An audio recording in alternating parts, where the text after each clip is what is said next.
fighting stuff, and instead of listening to this, like you're talking to dudes, like you're talking to jerk and stuff. He's just essentially knows that's the change. We talk about the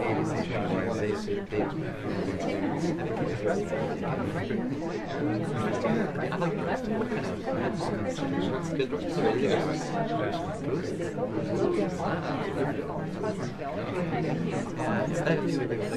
Good morning, everybody. Welcome to City Club today. We are going to tackle two very important initiatives that are on our ballot, and we have 4 guest speakers who have agreed to join us. So if each of our guest speakers could make their way to their seats on the stage. We do have one typo on a name tag, and that is for Dana Bieber. Her name is Dana, not Diane, so for the record. So, great, and I'm just going to grab my water.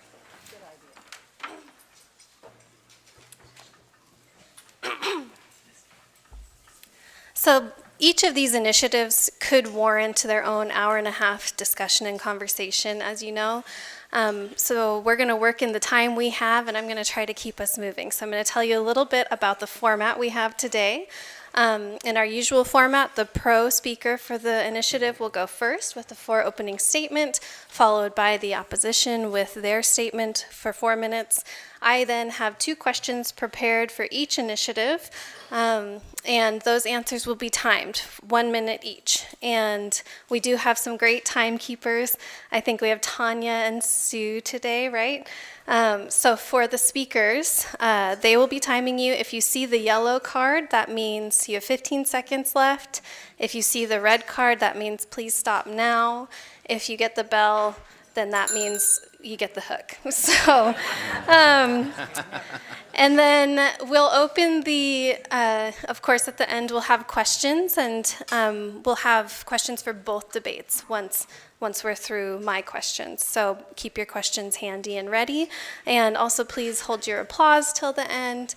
As you know, we're very committed to civility, and we'll have some great help with answering questions from the crowd. So I'd like to introduce our guests today. Thank you, each of you, for being here. Campaign season is so busy, and I know the demands on your time, and I appreciate that you are giving your time and energy to campaigning. So we have, speaking on behalf of Initiative 1639 regarding guns, we have Stephen Paolini. I have a few words to say about Stephen. He's the campaign manager for Yes on 1639, Safe Schools, Safe Communities. He's a political activist who's primarily worked on gun violence prevention issues. He grew up in Orlando and was motivated to work on gun violence prevention after the Pulse nightclub shooting. And then we have Mr. Glen Morgan speaking in opposition of the initiative. Mr. Morgan filed one of the original ballot title challenges to Initiative 1639, and he's the executive director of the Citizens Alliance for Property Rights and runs a website called wethegovern.com. And then we also have 2 guests here speaking on behalf of Initiative 1639. So speaking in support, we have Stephanie Celt. Stephanie works as the Washington State Policy Coordinator for the Blue-Green Alliance. She received her undergraduate degree in Politics and Philosophy from the University of Edinburgh and a Master's in International Studies from the University of Washington. And speaking in opposition of this initiative, we have Dana Bieber. And Dana, if you could just take 20 seconds to share a little background about you too, that would be great. I'd be happy to, thank you. Yes, my name is Dana Bieber. I'm a mom of 3, and I'm here today representing the No on 1631 Coalition, and I'm anxious to have a conversation with you, and I appreciate the opportunity to be here. Thank you. Thank you, Dana. So today, we're going to start with Initiative 1639. So changes to this initiative has to do with changes to gun ownership and purchase requirements. The ballot initiative would implement restrictions on the purchase and ownership of firearms, specifically assault weapons, including raising the minimum age to purchase a gun to 21, background checks, a gun safety certification for buyers of guns, waiting periods, and storage requirements. As our usual practice, we will start with the pro side, and each person will have 4 minutes to explain your position on this initiative. So Stephen, if you'd like to Awesome. start. Well, thank you so much. Again, like she said, my name is Stephen Paolini, and I'm the campaign manager for Initiative 1639, Safe Schools and Safe Communities. This initiative, when it passes in November, will make history as the most comprehensive gun violence prevention measure ever put forward in the state of Washington. And I want to emphasize how incredible of an opportunity we have to have this open and honest discourse about this important issue. We are actually the only state in the country with a gun violence prevention initiative that we can vote on this election, and that is an incredibly powerful thing to have. Where I'd like to start is just by sharing with you all my own sort of personal feelings on it. I'm 22 years old, and in my very short lifetime, over 200,000 students have been impacted by school shootings. Predominantly, the weapon of choice in these mass shootings are semi-automatic assault rifles like AR-15s. That was the kind of firearm that was used at the Pulse nightclub that killed 43 of my neighbors and injured 53 more. So asking that, it should be at least as hard to purchase a semi-automatic assault rifle as it already is to purchase a handgun just makes sense. In addition, in 85% of all mass shootings, the firearm was obtained and used not by the legal gun owner, but obtained from an irresponsibly stored but legally owned firearm. And so the most important piece, in my opinion, of Initiative 1639 is holding gun owners like myself accountable for improperly or irresponsibly storing their firearms. It is not too much to ask to say, with actions come consequences, and if you leave your firearm unattended within arm's reach of a child or somebody else that should not have access to a firearm, and then that goes on and creates a crime, a mass shooting that damages our community, then you can be held accountable for that. The last thing I'll really say here is that this initiative is historic for so many different reasons. When these safe storage components were first introduced into the legislature, I was 3 years old. We've had 19 years to work through the legislative process and refine this piece of legislation and come up with the most comprehensive and the most reasonable form of the bill. But it died the day of the Parkland shooting.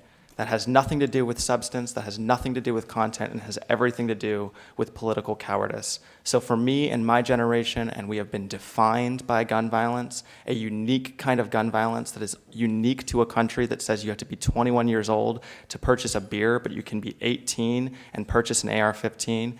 This initiative marks for me a chance to tell legislators, if you're not going to act and keep my schools and my community safe, I'll do it myself.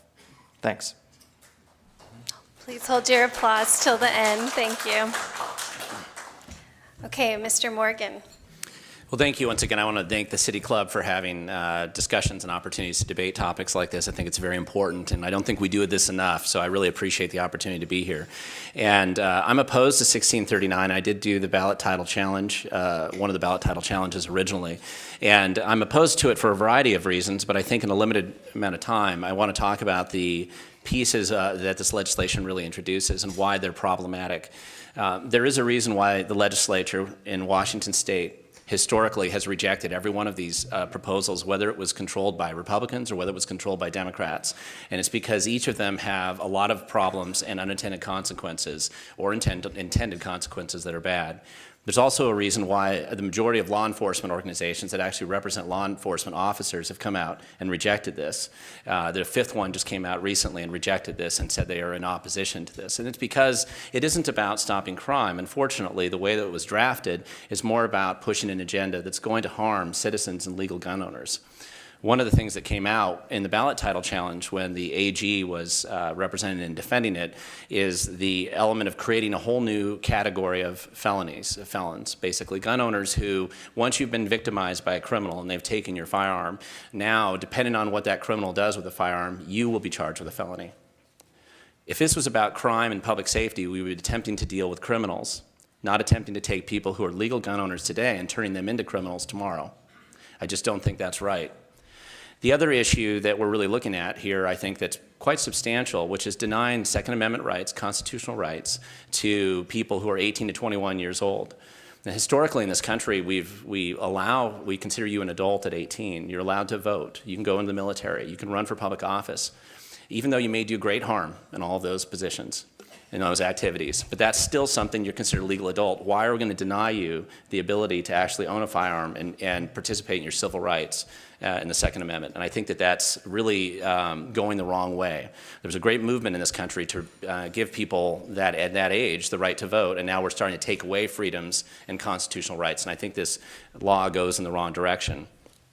Beyond that, I think that it's just poorly written and not thought out that well. And it is one of the challenges. I'm a fan of the initiative process. I always have been.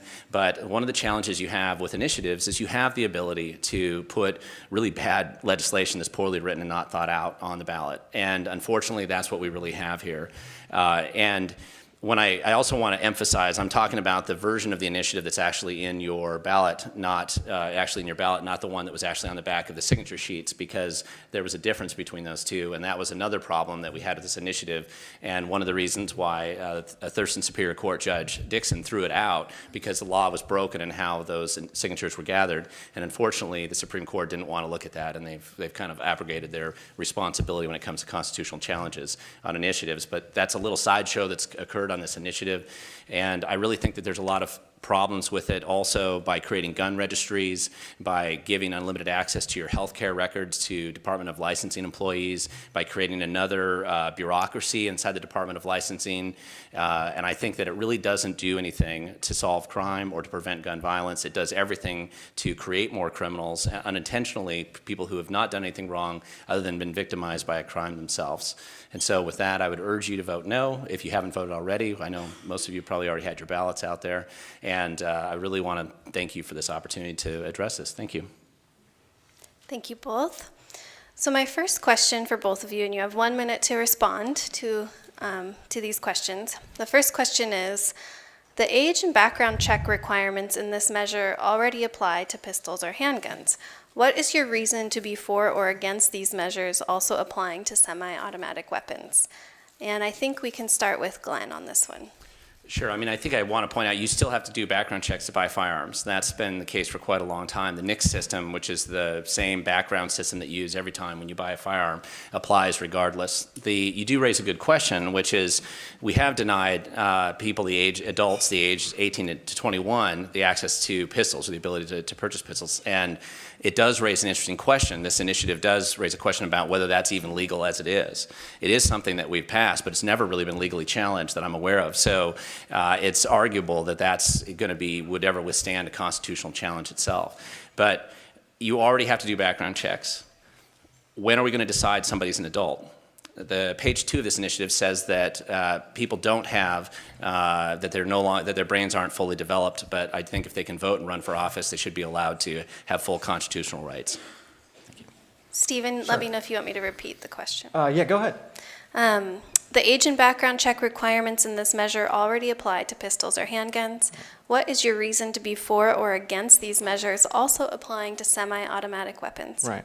Well, I think I've had the pleasure to knock on doors and talk to voters all across the state of Washington, and every time I tell them that it's easier to purchase an AR-15 than it is to purchase a revolver, they're so flabbergasted and surprised. And the reason is that we know these category of firearms are more deadly and more lethal when they're used in crimes. In fact, when semi-automatic assault rifles are used in shootings, they result in 80% more injuries and 60% more fatalities. In the case of the Parkland shooting, that was a 19-year-old child that was be able to gain access to a military-style AR-15 assault rifle and use it to devastating effect to damage his community. The idea that it is easier to purchase one than it is to purchase a revolver is a mishap. It's a loophole and nothing more. Thank you. Second question, and we'll start with Stephen on this one. Most gun owners want to keep their guns out of the wrong hands. Why do you support or oppose the provision in this initiative that penalizes a gun owner with possible jail time or fines if a crime is committed with their gun? Yeah, absolutely. And as a gun owner myself, this is something that my father, who used to be an NRA safety instructor and a veteran in the Vietnam War, taught us as children. He taught us to keep our firearms safely in the home. He said that if it's in the home and it's not in your direct supervision, it needs to be unloaded, it needs to be with a trigger lock, it needs to be safely stored and out of the hands of my grandchildren. And that was something that he baked into our responsible culture. And so the idea that, the real provision of this initiative is if you are leaving your firearm unattended, it needs to be out of the hands of what a reasonable person would expect is easy access by a child or another prohibited person. And to sort of preempt one of the main complaints here, if your firearm is stolen and you report it within 5 days of knowing that it was stolen, you face absolutely zero liability. So what this is about is with actions come consequences. It's about a balance of your rights and your responsibilities to keep us all safe and prevent the 85% of shootings that occur because somebody gained access to a legally owned firearm. Thanks. So, and I'm opposed to it the way that it's been written, and mainly because it isn't, if you have a firearm stolen, you can be convicted of a felony.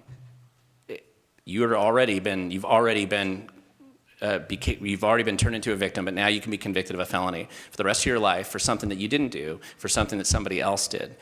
And it's really based even on the actions that somebody else takes. That'll actually determine how much of a crime you're going to be convicted for. Now, the other problem with the provision then, it's entirely up to prosecutorial discretion, which is true right now for prosecuting the crimes. But if you have, say, maybe one of the prosecutors who currently think this is a great initiative, they're going to decide to go after people based on their discretion, whether they decided that you should just be prosecuted or not. And we already have liability laws that can deal with somebody who's actually misusing or improperly storing their firearms. This doesn't do that. This just punishes gun owners, and that's why we're opposed to that. Thank you. So we'll start with Glenn on this last question for you. Is there any question or clarification you would like to ask Stephen?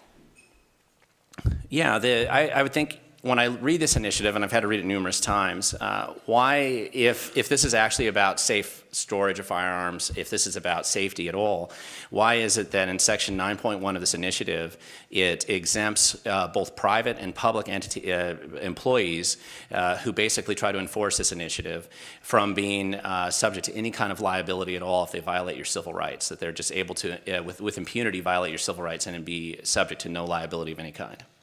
I have no earthly idea which section you're referring to, but I will answer to one question about how this is about public safety. And that's to say, with the provisions in 1639 in other states, there are 17% less homicides, 10% less suicides, 27% less accidental shootings. These are absolutely provisions that are based on the knowledge with other states that have passed similar laws that we're able to reduce crime, not prevent it entirely, and that's true, but our aim is to reduce gun violence, and this is a really strong step in that direction. And Stephen, is there any question or clarification you would like to ask Glenn? Sure. What, if any, regulations do you think should be applied to semi-automatic assault rifles like AR-15s? Well, I think the first regulation that we absolutely should have, and this is something that I think that anybody who cares about actually stopping crime would focus in two areas. Number one, committing a crime with with any kind of a firearm should be a substantial penalty. You shouldn't be just getting off and treated as though you've committed a crime any other way. I think that we should have greater penalties for people who commit crimes with those weapons. Second thing that I would do is to deal with the mental health issue. The majority of, a huge portion of crimes that are committed, there's a lot of mental health issues. And if you look at our mental health, the way we deal with that in the state, it's egregious. And it's been egregious and nationally recognized as one of the worst approaches that we've taken anywhere in dealing with people who are a known potential risk to themselves and others, and we do not address that at all. This initiative ignores it, and that's the area that I would like to focus on. Thank you. So none? Thank you. Thank you both for being here and answering questions about this important initiative. I appreciate that, and I know that our membership does as well. We will move on at this point to Initiative 1631. This initiative would enact a carbon emissions fee of $15 per metric ton of carbon on large emitters beginning on January 1st, 2020, and use the revenue from the fee to fund programs and projects related to three specific areas: air quality and energy, water quality and forest health, and healthy communities. Speaking in support of this initiative, we have Stephanie Celt, and speaking in opposition, we have Dana Bieber. So we will follow the same format we just did. Stephanie, would you mind giving your opening statement? Yes, absolutely. Hello, everybody. Thanks very much for inviting me. Again, my name is Stephanie Celt, and I work for a nonprofit called the Blue Green Alliance that works to create and support good jobs in the clean energy economy.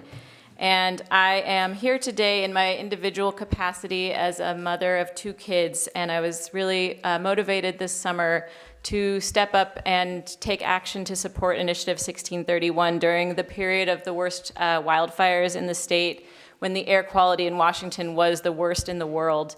My 2 kids, we live in Seattle, they were enrolled in an outdoor summer camp, and after a couple of days, they started telling me that they didn't feel good. And I reacted to that the way you might expect. I was concerned. I rearranged my week. I brought them to my office where we have air conditioning. They used all my office supplies. And it really pointed out to me both that, I'm in a very privileged position that I have a flexible job where I could do that. But I also realized that I need to make sure that we are taking action now to reduce the pollutants that are causing these problems and to help moving things in a better direction. So Initiative 1631, what it is really a sensible first step to reducing pollution in Washington state and investing in clean air and clean energy solutions. It works by levying a fee on our largest fossil fuel emitters in Washington state. It basically hits in the middle of the fossil fuel distribution chain. So it's lower than refineries and it's higher than individuals and businesses. It will primarily impact petroleum distributors, natural gas distributors, and utilities that haven't yet transitioned to clean energy. And as you heard, it starts at $15 a ton and goes up $2 a year for all fossil fuels combusted in Washington state until the state is meeting its targets for reducing pollution. And the 70% investments in clean air and clean energy are going to go to things like wind and solar, transit, transitioning to cleaner vehicles and electric vehicles, making efficiency upgrades in our homes, schools, and businesses. 25% will be invested in natural resources to make sure that our state is resilient in the face of climate change and the impacts it's already having, and 5% to support healthy communities, for example, communities that have been ravaged by wildfires and need response support. This policy covers 80% of the fossil fuel combusted in Washington state, and it's structured in a careful way to make sure that this is an effective and an equitable policy. And one of the things that drew me to this work has been focusing on these are solutions that already exist. They're things that we already know how to do. We're just not doing enough of them, and we're not bringing them to all of our communities. And there are a lot of places in Washington that just have been pretty much left out of a transition to a clean energy economy thus far. And so the investments are going to be targeted to places that have higher pollution burdens, higher unemployment, and other socioeconomic indicators that show that these are the places that we really need to focus on if we want all to get to a clean energy economy together. The policy is going to run like a competitive grants program modeled on a number of programs that the state already runs effectively. It has accountability measures built in, including the setup of an oversight board, a public board that would bring together experts from a variety of different stakeholder groups across the state who will make recommendations to the legislature on what are the smartest and most effective local solutions that we need to invest in Washington state. And what's really important about this policy and what's notable about it is it was written by the biggest and most amazing coalition I've ever seen in my professional career so far, the biggest coalition in Washington state history. And it gives all of Washington state, it's supported by everyone from the Transit Riders Union and your grocery clerks to Bill Gates and Virginia Mason Hospital. And it's giving all of us the opportunity to say, Washington state is ready to lead, we're ready for new opportunities, and we're ready to lead the nation in clean energy opportunities for all. Thank you. Thank you. Dana, would you please give your statement? Yes, thank you. I appreciate very much for the opportunity to be here and appreciate the invitation, and thank you to Stephanie for also being here, because this is an important issue and it's something that we really needs to be discussed with voters around the state. As I mentioned, I'm a mom of 3 kids. I believe that it is our responsibility to preserve and protect the environment for future generations. And that's where 1631 fails us. And let's talk a little bit about the measure. You know, the proponents say that they're going after the largest polluters. But what they don't tell you is they actually exempted the largest polluters in the state. In fact, they exempted 23 different industry sectors who wouldn't be subject to paying this unfair, ineffective, costly energy tax. Not only there's the 23 industry sectors, but that includes the largest emitter in the state, which is a coal-fired power plant, cut a deal, got a special exemption like other major polluters. So if the large polluters aren't going to pay this, who does? It falls on the backs of small businesses and Washington families. And let's talk a little bit about the cost. You remember that this is an energy tax that is levied on Washington consumers. Independent study was done on the measure and determined that it would cost the average Washington family $440 a year in the first year alone. And that's for the increased costs of basic necessities: gasoline, electricity, natural gas. And it's important to note that this is a perpetual increasing tax with no cap. So it increases each and every year. In fact, the cost of gasoline in the first year alone would increase by 14 cents a gallon. The year after that, it would increase. The year after that, it would increase. PUDs from around the state have issued statements to ratepayers informing them that if 1631 were to pass, that the increased costs you'd see for electricity and natural gas. You know, this hits families hardest with fixed income and low to moderate income families because it's a regressive tax. And equally troubling about the measure, you say, okay, well, what do we get for it? What do we get for this $30 billion over 15 years? That's the problem. We don't know because there's no specified spending plan. Now, Stephanie pointed out that in the page 2 of the initiative, it says, well, we'll spend 70% of the money on this and 20% of the money on this. If you turn the initiative to page 3, you'll see it quickly changes.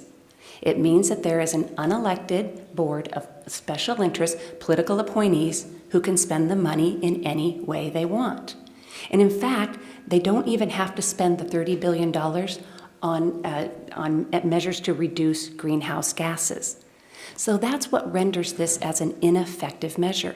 And it lacks the accountability that we all deserve because we don't know what the money's going to be spent on. And in fact, it's important to note, there's no requirement in 1631 that greenhouse gases actually be reduced. There's goals, but not requirements. And what does this unelected board of special interests get if they don't reach their goal? They get rewarded for failure by getting more money. And that's what we mean that it's a perpetual inflating tax.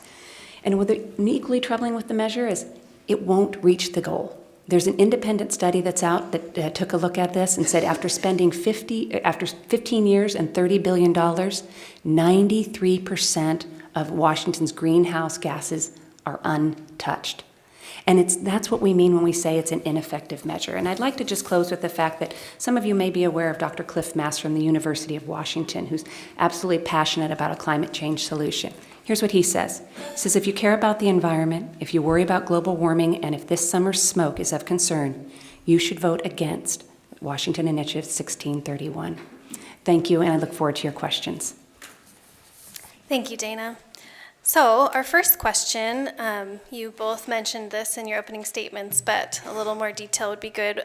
Part of this initiative creates an oversight board of 15 appointed members who would create criteria for dispersing funds to projects that will reduce carbon.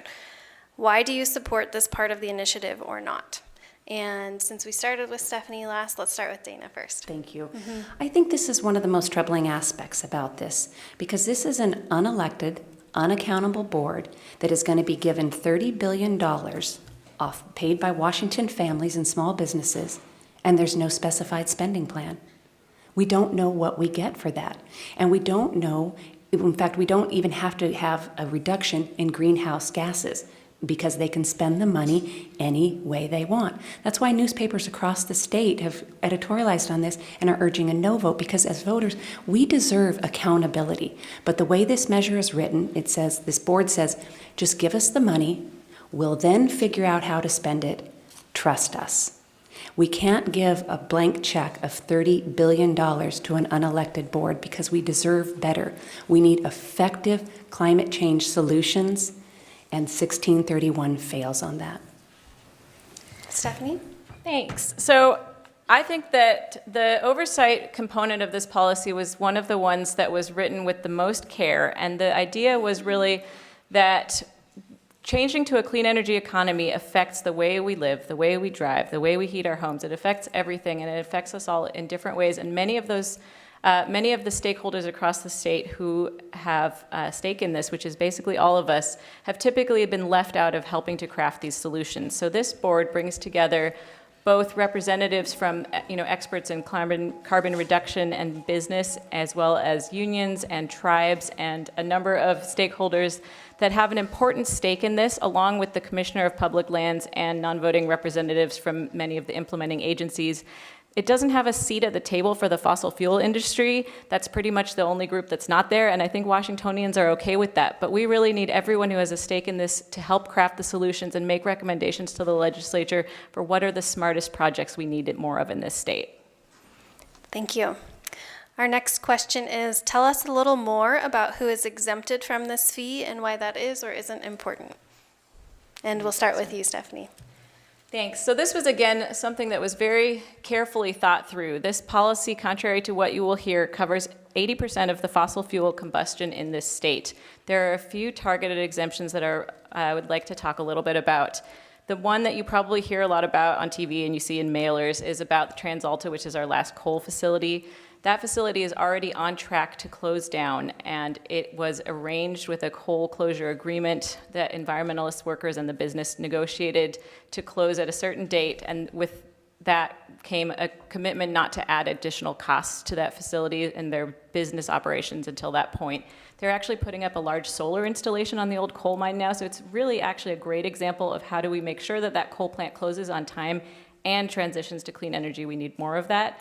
The rest are mainly energy-intensive, trade-exposed businesses like Alcoa in this region and Kaiser Aluminum in Spokane, places that make things cleaner than almost anywhere in the world. And until there is a global carbon price, we need to keep these efficient businesses in Washington State.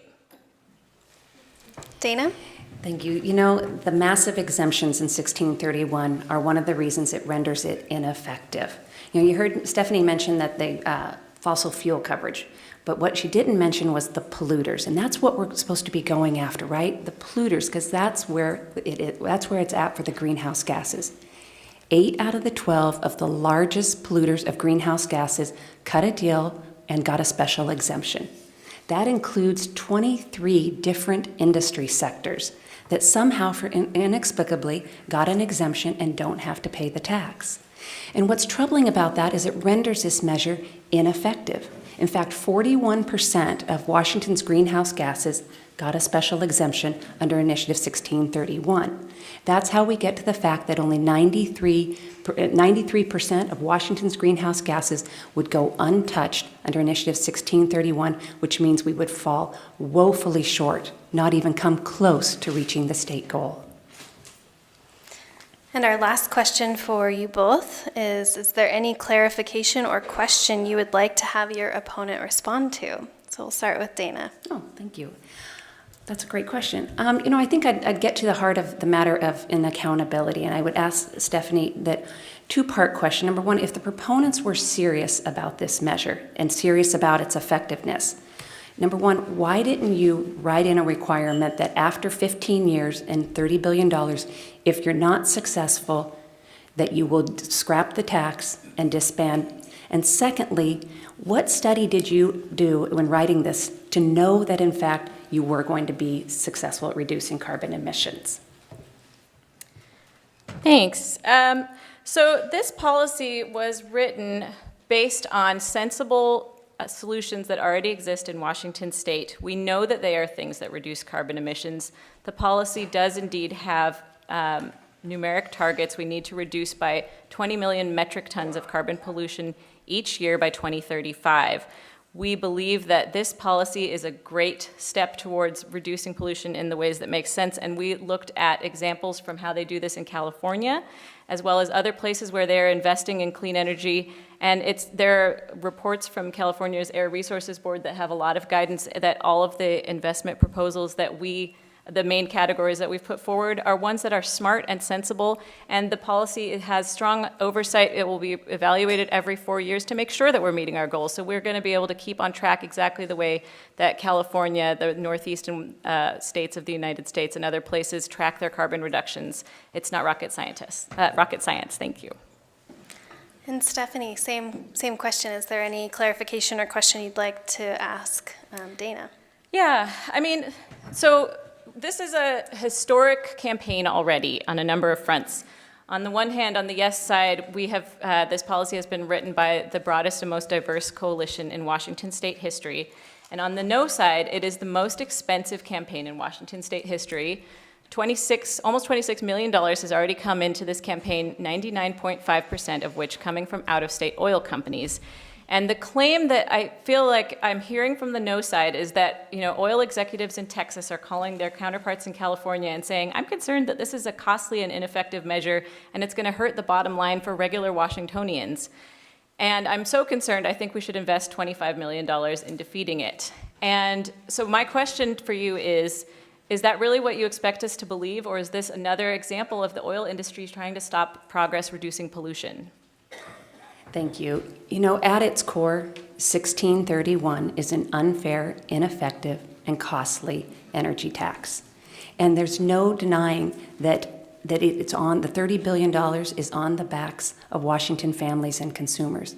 And it shouldn't be a surprise, actually, that energy companies are part of our coalition, because when the proponents wrote the measure, they exempted all the other large polluters and left energy companies and their customers. That's you and I when we go to purchase gasoline. They've left them on the hook to pick up the costs. But our coalition goes far beyond that. We represent over 170,000 Washington families, small businesses, labor unions, and farmers. Farmers like the Whatcom County Farm Bureau and the Skagit County Farm Bureau are urging a no vote on this unfair, costly energy tax. Thank you, both of you, also for your time and being here today and answering these questions. It's now time to get questions from our guests today. So we have, I think Jane is going to help and Chuck is going to help. Please no speeches, just questions. We want to get as much information as we can, and we try to answer or call on people that are City Club members with badges first. So I think we have our first question ready. Good afternoon. This is a question for Stephen or Glenn. I rent a storage locker on the Guide Meridian. Some of my personal effects are in there, including my handgun. When I leave there one day, I forget to lock it with a padlock. It's subsequently broken into, and the gun is used in the crime. What, if any, is my liability? I can answer that. Or, Either one can of we us. both answer it? I don't Yeah. know. It's Okay. either or, so we'll just go back and forth. Go ahead, go Got first. it. Yeah. So if the section in the initiative says, if the firearm was obtained by a prohibited person due to unlawful entry, and you report as the law-abiding gun owner within 5 days of when you knew that the firearm was stolen or should reasonably be expected to know, then you face zero liability whatsoever.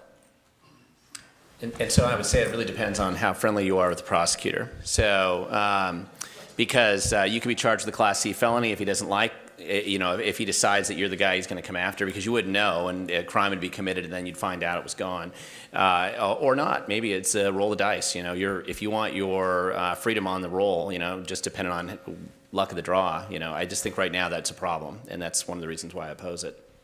Hi, I want to thank all four of you for being here. One of the things that always helps me in evaluating the information I'm hearing is to know the background and who's paying or what organizations you belong to or who's paying for you to be here. And I heard that from everybody, but Dana, I'm sorry, I did not hear it from you. Are you a member of an organization? Are you a member of a lobbyist? Are you being paid to promote your perspective? Great question. Yeah, I'm part of the campaign. I'm the campaign spokesperson for the No on 1631 campaign. That's my job. I work on this till the measure's over and till election day comes and goes, and then I just go back to home to being a mom. But our coalition goes beyond that. Again, I want to point out that we are a broad coalition of over 170,000 labor unions who are working in lockstep with farmers and small businesses like the Washington Retail Association, the Association of Washington Business, and others who are urging a no vote on this unfair energy tax.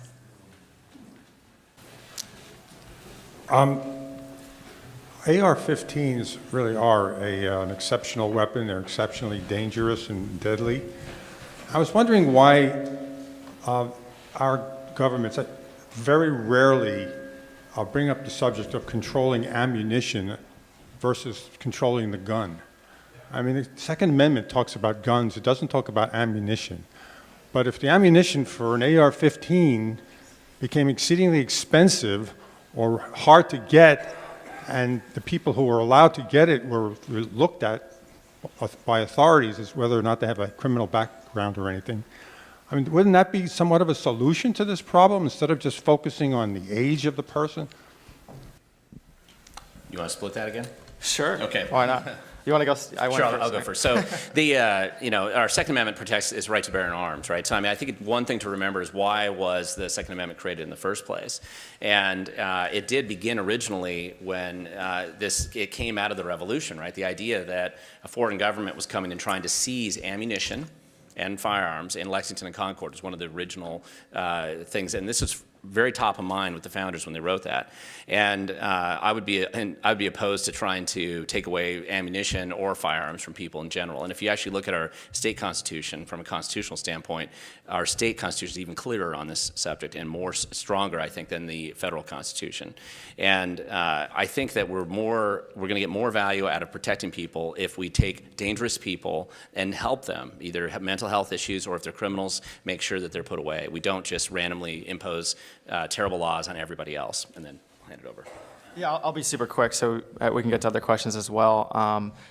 The idea of creating regulations against ammunition isn't something we're talking about on the campaign. The organization I've worked for in the past, the Alliance for Gun Responsibility, has looked at a very broad list of policy solutions, and that very well could be one in the future. But what I'll say specifically about age restrictions is 17 other states in this country have similar age restrictions for AR-15s as what exist federally for handguns. In fact, the United States Supreme Court actually did rule that the age of majority for owning a firearm was 21, not 18. So the precedent here is exceedingly clear that this is actually a really good law to affect and reduce crime, and that the age restriction component itself in particular is really well backed up by that precedent. Chuck? Hi, thank you very much. I have a question regarding Measure 1631. The public board, which is described as either an unelected body or a group of stakeholders, depending on which side of the argument you're on. And the function of this board is really what my question is about. The initiative measure summary here says they provide oversight on the use of the funds and supervision of spending, whereas we were told the board will make recommendations to the legislature. So who decides where this $30 billion will go? So the way that it would work, the board members would be appointed by the governor, so they're appointed by an elected officer in our state, and they would review project proposals. So it's very similar to existing programs that we have, like the Workforce Development Board, which brings together labor, AWB, and other stakeholders and makes recommendations on spending about $1 billion a year. In a similar way, the project proposals would be reviewed by the board, and the recommendations would be made to the legislature, who retains the power of the purse, are the ones who make the ultimate spending decisions. There's some undeniable facts about this unelected board. It's 15 members that are political appointees, and the legislature doesn't have oversight of the specific spending. What the legislature only has a line item. The legislature just says, here's your billions of dollars. Now, the board has the broad authority for the decisions for how to spend that $30 billion. It's that glaring lack of accountability. Because one of the things about this board, again, there's not the provisions in there for conflicts of interest. So this board can funnel the money to their own communities, to their own pet projects, to their own organizations, and that's what lacks the accountability. They can also invest in pilot projects. They can act as a venture capitalist. Then it begs the question, what if it goes wrong? What if the investment fails and taxpayer dollars are lost? There's no accountability to voters, and that's one of the reasons our coalition and newspapers across the state are urging a no vote. Jane? So this is on 1631. BP supports a carbon tax as the most effective and transparent way to reduce carbon emissions. It's right there on their website. Yet they oppose 1631. If this initiative is so ineffective at reducing carbon emissions, what would you propose to do in the way of legislation to reduce carbon emissions?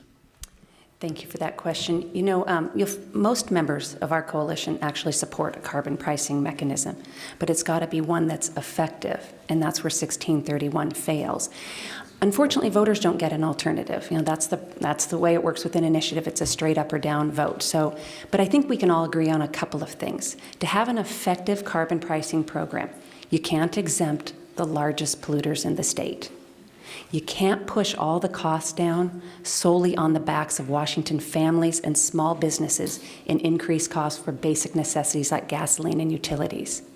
You've got to have some actual requirements, or at the very least, assurances that after spending all this money, $30 billion, that greenhouse gases would be reduced, and you've got to be accountable to voters. And unfortunately, 1631 fails on all those tests. And that's why we need to defeat this policy so that we can enact a policy that really works and is effective for fighting greenhouse gases. Stephanie? Yeah, I'd love to respond. I think, thank you for your question. I think, you know, we're all probably aware that the UN's recent climate report and the most recent Nobel Prize for Economics have all recommended that we need action, and that the most sensible form, at least from the Nobel laureate, was a carbon fee or a carbon tax similar to this program. And we know that we need to take action soon. They're telling us, you know, 10 years or so to make some pretty significant changes. You know, I think the response to that is not to retreat into fear, but to just start taking first steps. And what I think about your question is, you know, we don't have the luxury of continuing to debate about every single policy. You know, there's been a ballot initiative a couple years ago that failed on a carbon tax. We've tried, our coalition has tried in the legislature several times, and the oil companies and the fossil fuel companies that are funding the No campaign right now, they've still never seen a solution that they like. They've never said yes to anything. And I think it's time for Washington to say, you know what, we're ready to take the first step. Mm-hmm. So I heard, Dana, that the cost to the average family would be $440 a year. Mm-hmm. Okay. Increasing every year. What's the cost of inaction? That's a great question. You know, I think that we all can agree on one thing in this room, all of us, that climate change is a serious issue, and it deserves a serious response. But that's what's frustrating about 1631, is it's not a serious response. And I say that because 41% of our emissions are exempt under the measure.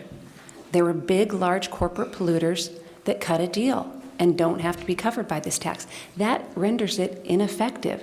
You know, when you look at this and you determine that after spending $30 billion and over 15 years, and yet 93% of our greenhouse gases go untouched, that's not solving the problem.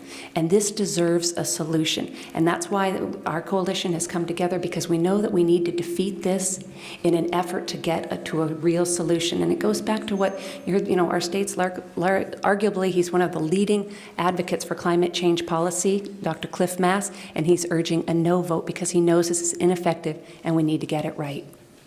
Stephanie? So a couple of thoughts. I mean, one, the study that Dana is referring to is written by an institute called NERA that has done a lot of very dubious studies, including one for the tobacco industry saying that smoking is actually kind of good for your health. That's not true. It is true. No. The study that we have looked at says that if the oil companies pass on every cent to the consumers, which we don't think they would be able to do, or they wouldn't be spending $25 million to oppose it, it might cost households $10 to $15 per month. So there's that. But again, I think, you know, on the question of costs, I think that really is the question right now. We are all paying for climate pollution right now. We're all paying millions of dollars to suppress wildfires. We're all paying every time we take our kids to the hospital because they have an asthma attack. We're paying, our fuels are already getting more expensive, and we have no control over that. You know, without this policy, our gas prices have gone up 10 or 15 cents a gallon in the last couple of months.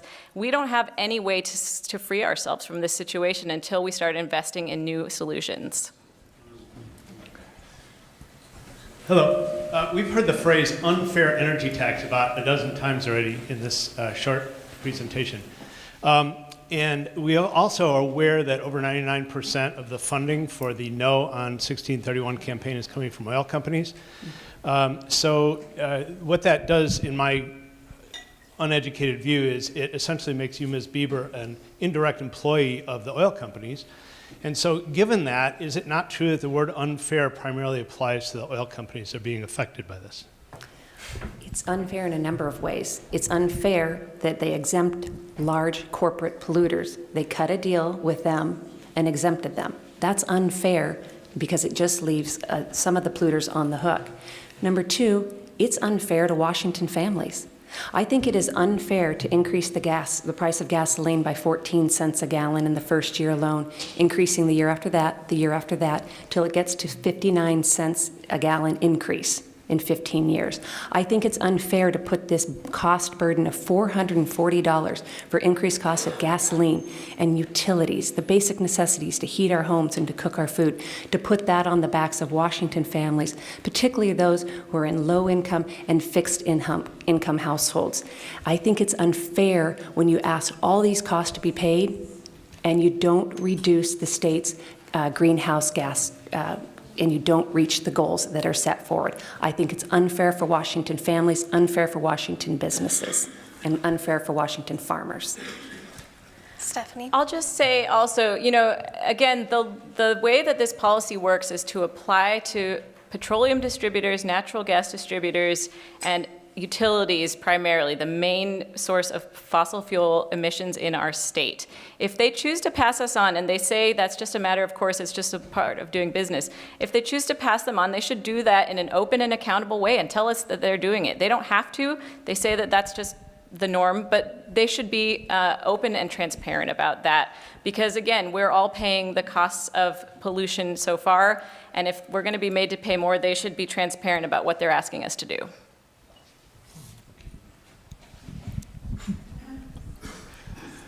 This complicated, in regards to 1631, this is pretty complicated. One of the things I've heard about 5 times is $30 billion over 15 years.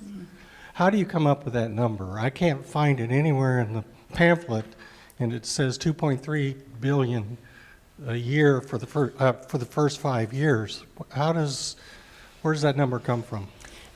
That's just an economic analysis of it, and you got to look at it in this way. There's 2 different pots of money.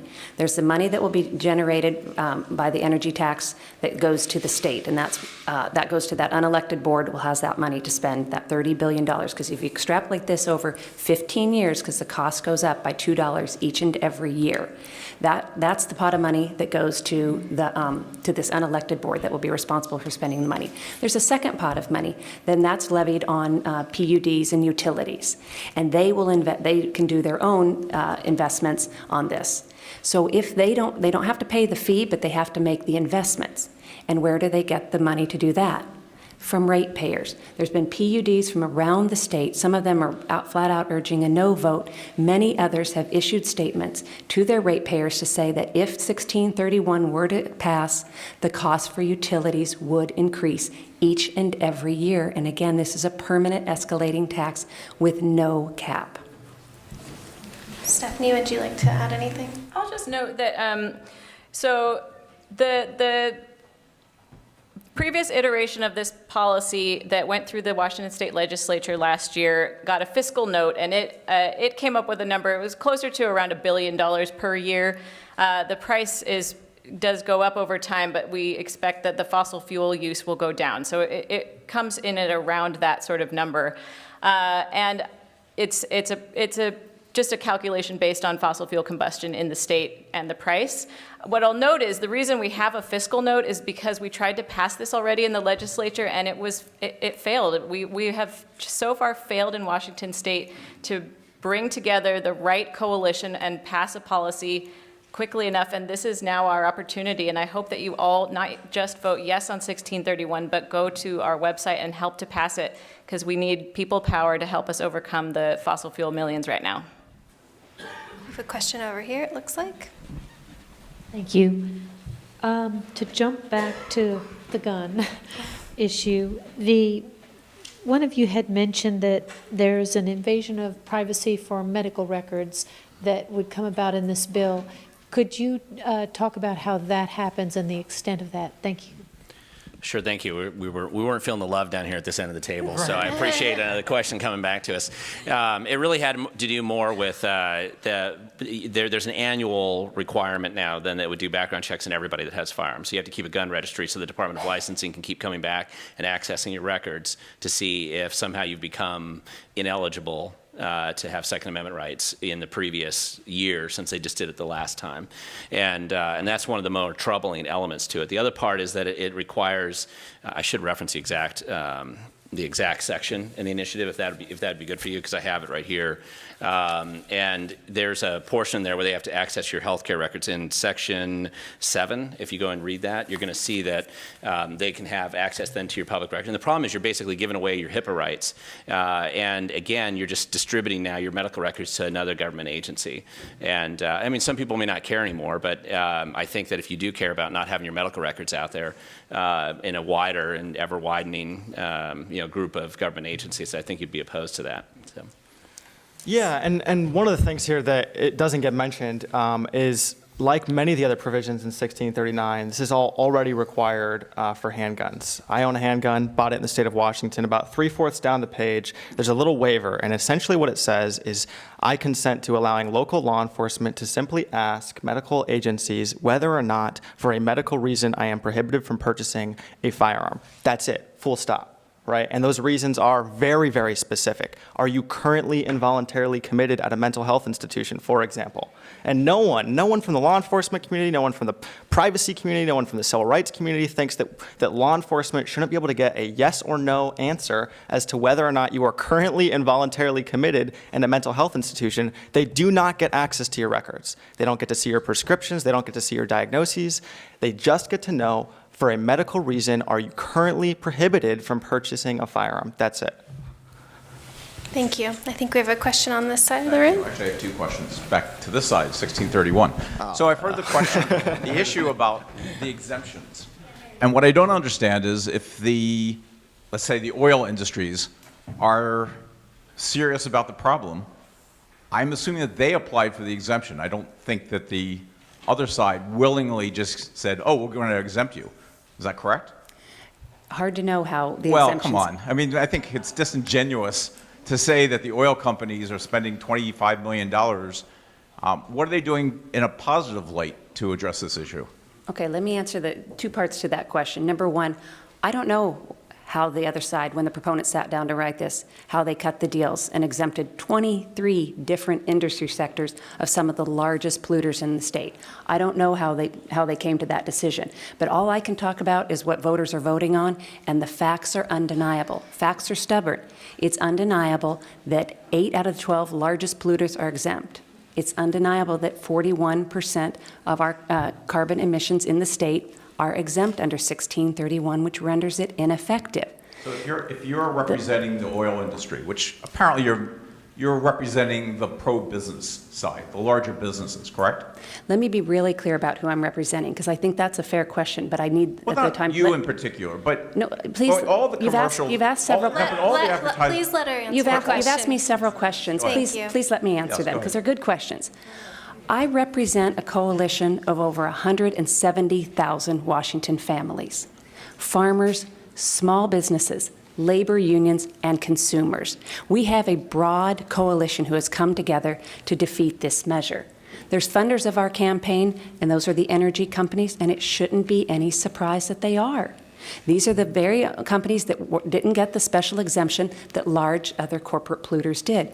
But our coalition goes far beyond that. We represent farmers from this region and all across the state. Nearly every ag group is urging a no vote. The small business community is urging a no vote. Major labor unions representing over 100,000 workers who get really hardly hit by this regressive tax are urging a no vote. Stephanie, would you like to respond? Yeah, I'll just say in terms of the list of exemptions, it is an exact replica, and it references the governor's clean air rule that he proposed a year or so ago, and also wrote in the same sorts of exemptions for energy-intensive trade-exposed industries. So it's exactly the same list that the governor found to be reasonable for our state and to help ensure that we keep our efficient manufacturing sectors in Washington state. And we see those as part of the solution. We know that as we build windmills and new EV charging stations and all of these things, we're going to need aluminum, we're going to need cement. If we're making it cleaner in Washington State, this policy actually adds incentives so that we use those clean local materials, which is good for the climate and good for our jobs. Okay. One other question in the same area.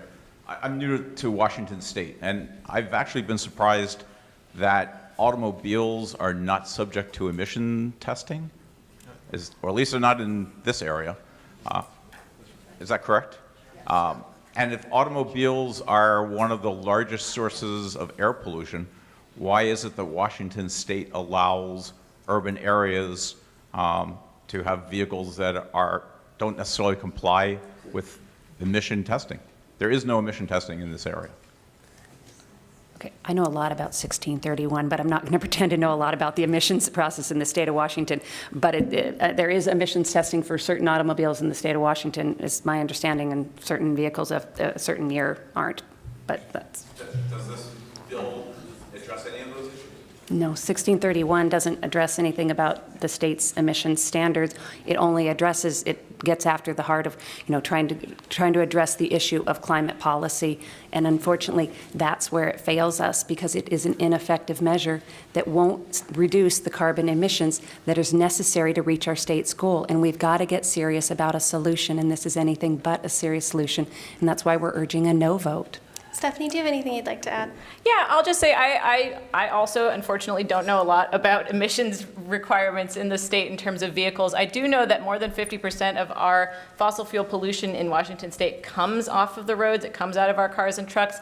That is why this policy targets investment dollars towards cleaning up our vehicles. It has, programs that would help us change our delivery fleets from combustion engines to electric vehicles, programs that expand transit and help make it cheaper for us to live near transit. These are all things that are going to help us draw down the emissions that are coming out of tailpipes. This is why I was talking about before that this isn't rocket science. We know that if we're driving an electric vehicle or a more efficient vehicle that we are going to be polluting less. It's just sensible. We just need the money to make sure to leverage those solutions.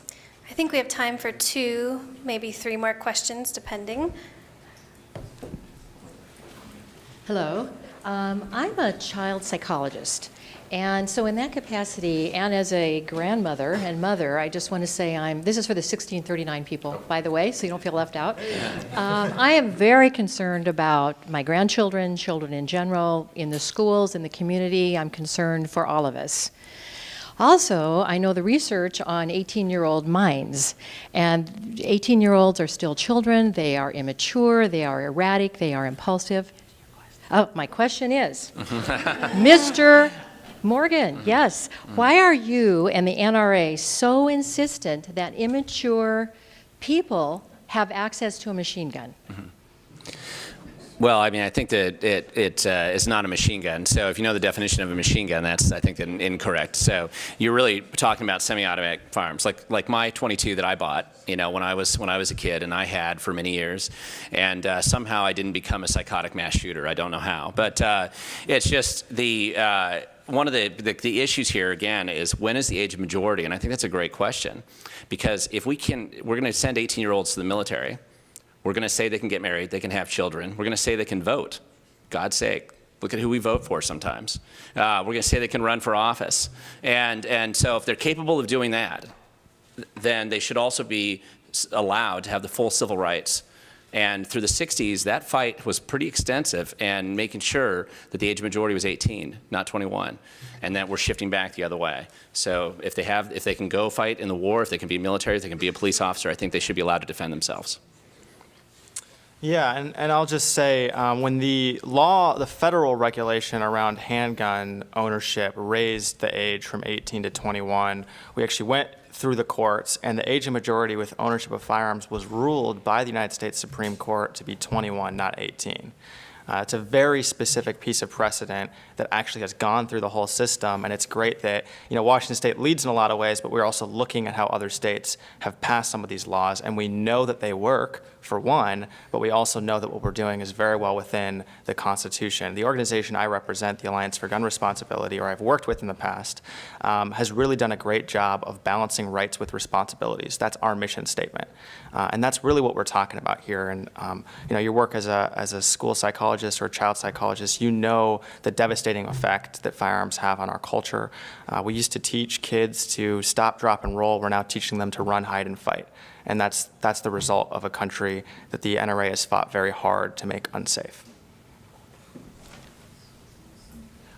Dana, I'd like to ask you a question. You've really emphasized the lack of accountability in 1631, and you've also talked about how the impacts can be severe to families' pocketbooks, the costs. What is the accountability for the gasoline producing and dispensing industry that raises its prices at will from time to time, no matter what it does to our pocketbooks? I don't understand what the counterbalancing mechanism is that you would advocate to really hold gasoline and oil companies accountable.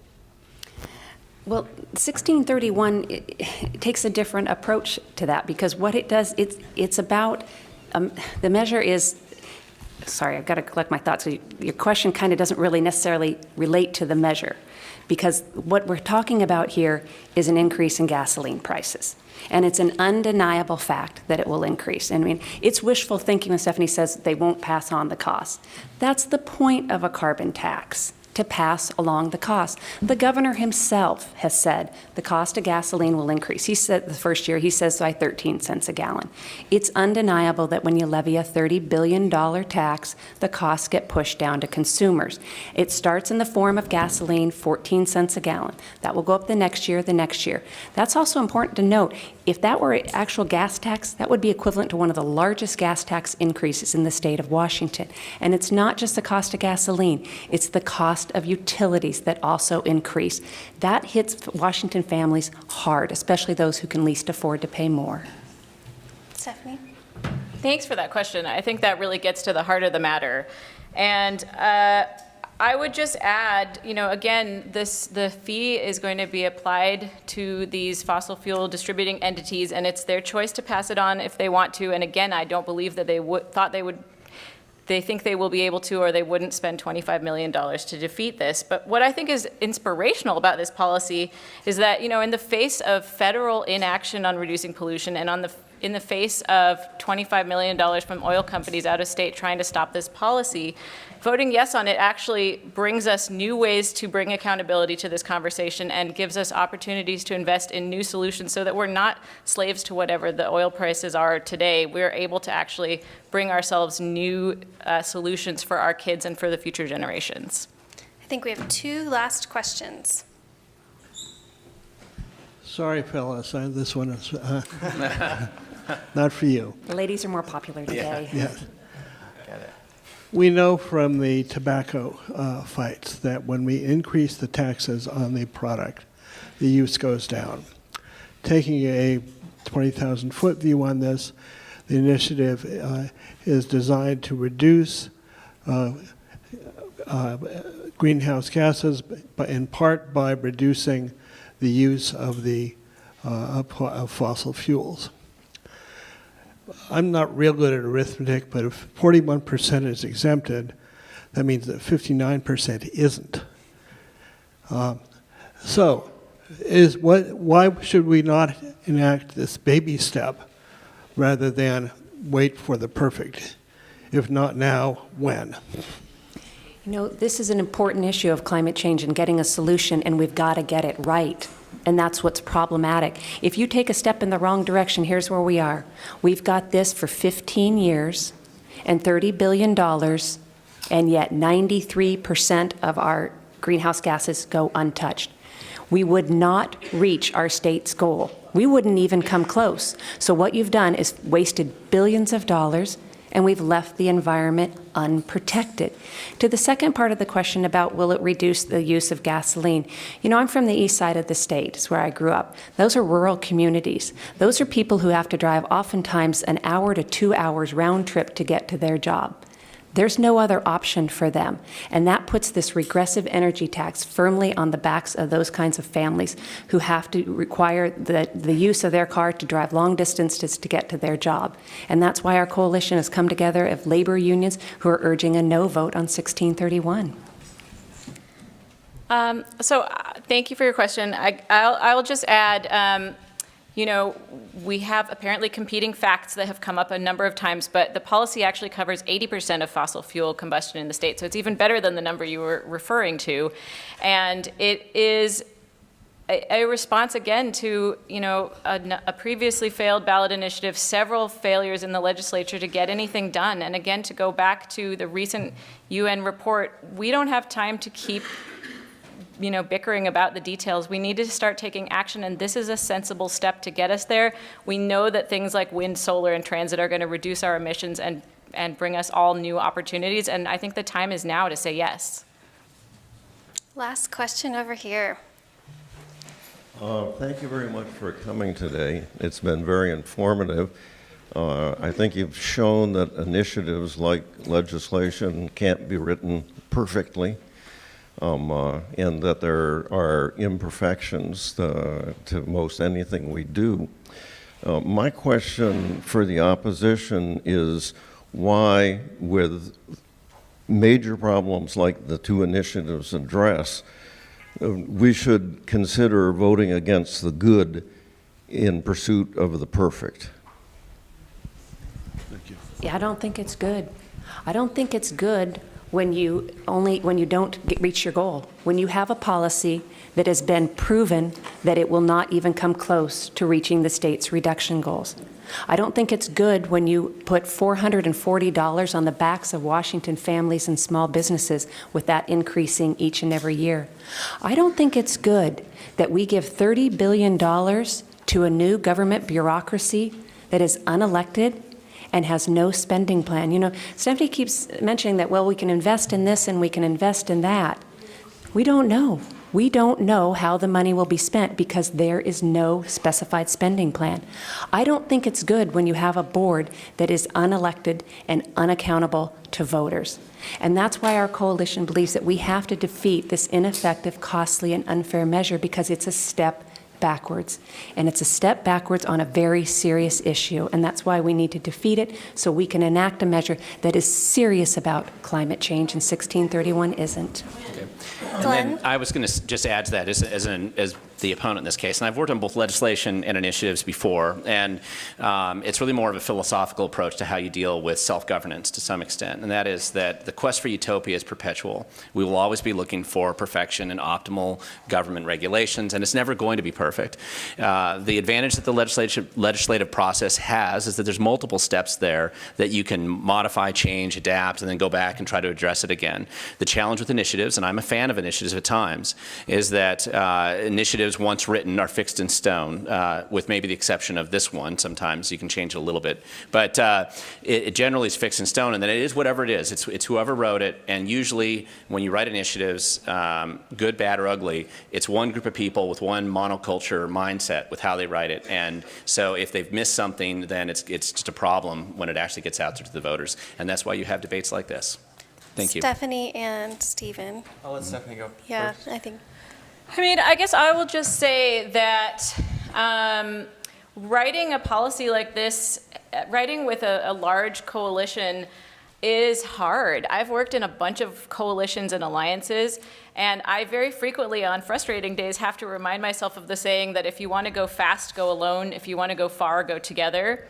And this is together. I have a list of endorsements I would be happy to pass out as you guys leave. There's over 400 businesses and organizations that support 1631. Do all of them have 0 things that they would have amended if they wrote it themselves? I think everyone, has their own perspective on this, but what we were able to do was to bring together so many different sectors of society who all have an interest in solving this problem and unite them around one policy and really just isolate the fossil fuel companies on the opposing side. And I think, that is a sensible step, and that's what we're trying to do, and I hope that you all vote yes. Yeah, and I'll close up here, I guess. I really resonate with what you guys are saying. If not now, when? Like I said earlier, this initiative, when it was first introduced, I was 3 years old, right? And so in those 19 years, over 200,000 students have been impacted by school shootings. So if today's not the year, is it when I'm 44 and another 200,000 students have been impacted by school shootings? Or can we get with the rest of the countries in the world, get with the rest of the states in our own country, and say this is a common sense, reasonable measure that we can move forward? This policy died in the legislature the day of the Parkland shooting. What does that have to do with its substance or its content or if it's right or wrong? That has nothing to do with that. That has to do with cowardice. And what the legislature needs to understand is that the ground is shifting beneath them. And if they won't do it, my generation will. And the good news is I'm going to outlive them.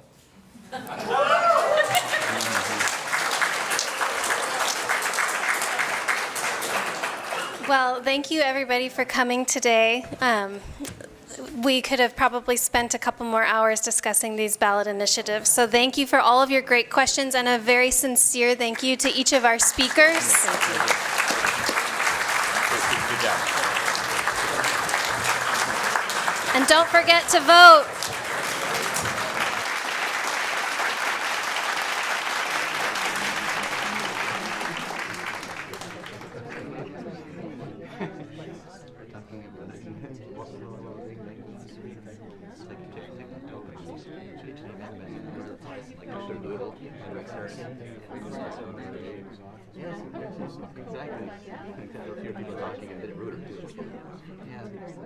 That's profanity and that's fighting.